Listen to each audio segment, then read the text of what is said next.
Hey everyone, it's Riley here. So I want to just do a bit of a different video for you guys today.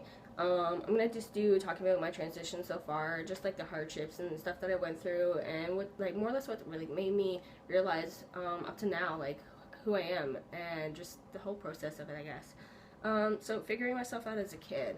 There's just a lot of clues, I guess, that I look back on and see like, wow, this totally makes sense. Like it's just makes me realize like, okay, like this is who I am, and even as a kid, even though I may have not like labeled anything or understood anything, but like it just opens my eyes. So I'll give you guys a couple examples. As a kid, in grade 6, I had a girl ask me out to be her boyfriend, and I wanted to say yes so bad, but my sister like told me inside, was like, but you can't be her boyfriend, and I was like, well, why not? She's like, because you're a girl.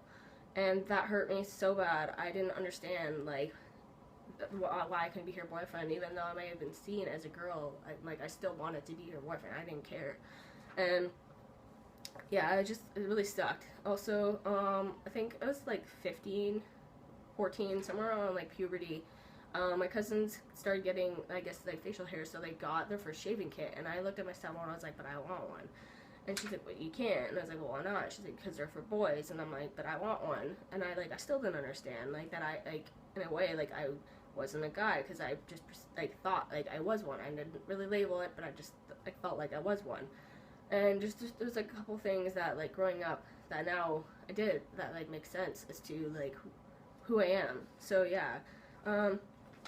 Also, like, growing up realizing I liked girls. I think it was like around the same age, like 14, 15, 16, the first time I ever told somebody like how I felt. And um, I think the first person I actually dated though was like I was 18. So even so, like still, even though I know like that how I felt, I more or less pushed it off. Also because of my family, like I didn't think they were gonna be accepting. So I just pushed everything, all these feelings aside, and more or less waited till I was an adult to kind of make like the decisions that I have. But sorry, I'm just reading off notes here.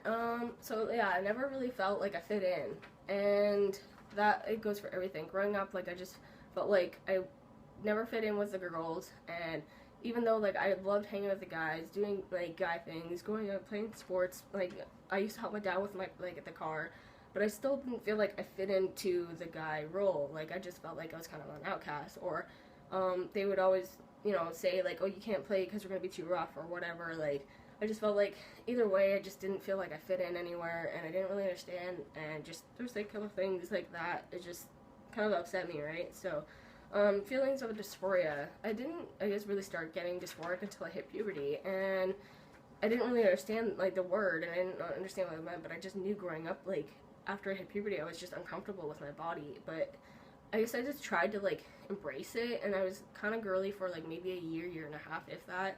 And even like that made me really uncomfortable being in a dress or being in like like tube tops or whatever. Like it just made me uncomfortable being in girls' clothes. So it's just yeah, really really uncomfortable for me in a couple of years that I didn't really know what to do, and I didn't understand it, and I'm just like yeah, it made me really upset. I guess when I was 18, 19, I started doing drag. I went to, I think, the first drag show when I went to Halifax, and it was amazing. I was definitely an eye-opener to more of the LGBT community that I didn't know about.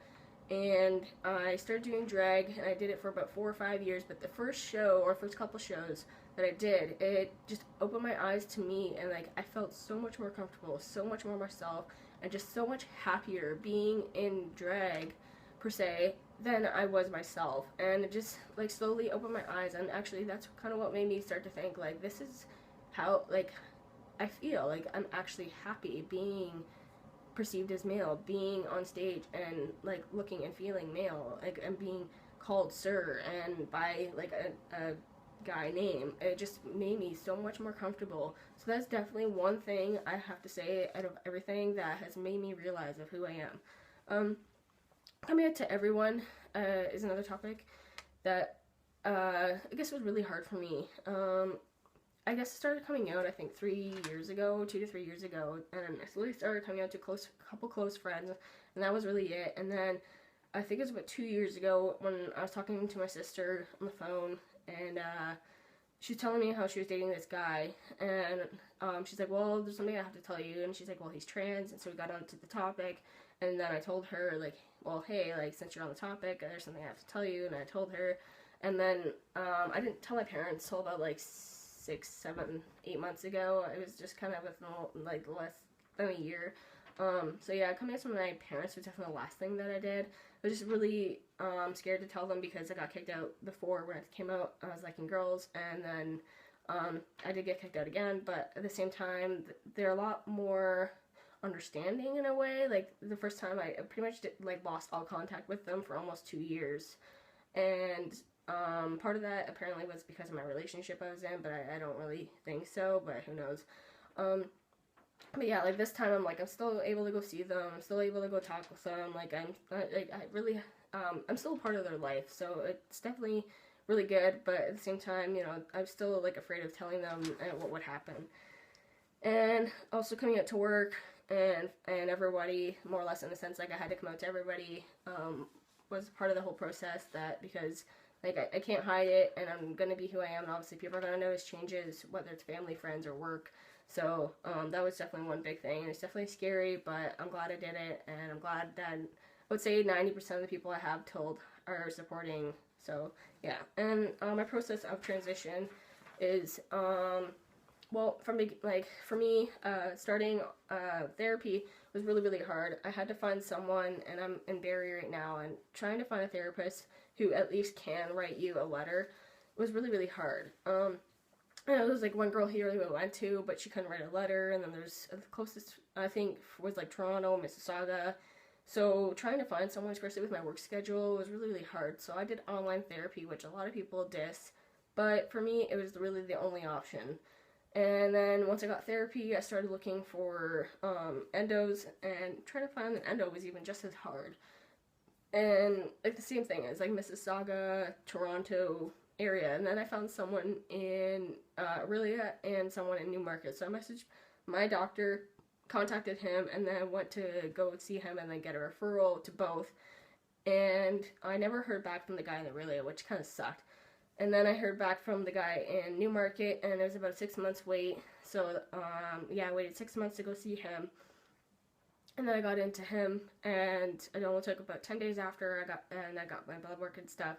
And then I went back, and then I got my first shot. So yeah, the process, in a way, like, once I found the right people, definitely was a lot smoother, but trying to find the people in the beginning was definitely hard. So that's my whole process. Hopefully you guys like this video. Sorry it's kind of long, but all I want to say in the end of this is that if you guys are struggling with trying to come out to family and friends, or trying to find yourself, or even, like, trying to find the right people, you know, just take your time. I didn't rush into it. I took my time right from the beginning. I kind of went by, like, gender fluid for a little bit in the beginning, and went by he, him, and they, them pronouns, and just didn't rush into it. I wanted to make sure that if I was making the decision, especially, like, something like this, it's life-changing. It really is. So, you know what, I didn't just jump into hormones. And a lot of people, like, since they know me only within the last couple months, like, oh, you got on hormones fast. I was like, actually, no, like, I took my time with it. So, you know what, be patient, and hopefully the people that you talk to, once you, like, come out, or even if it is, like, as gender fluid, but you more prefer he, him, like, whatever you are, and whether it's, like, lesbian, gay, trans, whatever, hopefully the people around you will be supporting, and that if you are transitioning, that hopefully you find the right people, but just be patient and be consistent, though. Like, I didn't give up, I didn't stop looking, I didn't stop trying to find the right people. I just kept proceeding, even though it was overwhelming and really frustrating. I just kept going and doing what I had to do to get to where I am now. So anyways, keep your guys' heads up, and love you guys. Hopefully y'all like my video, and I'll be posting again soon. Okay, bye for now.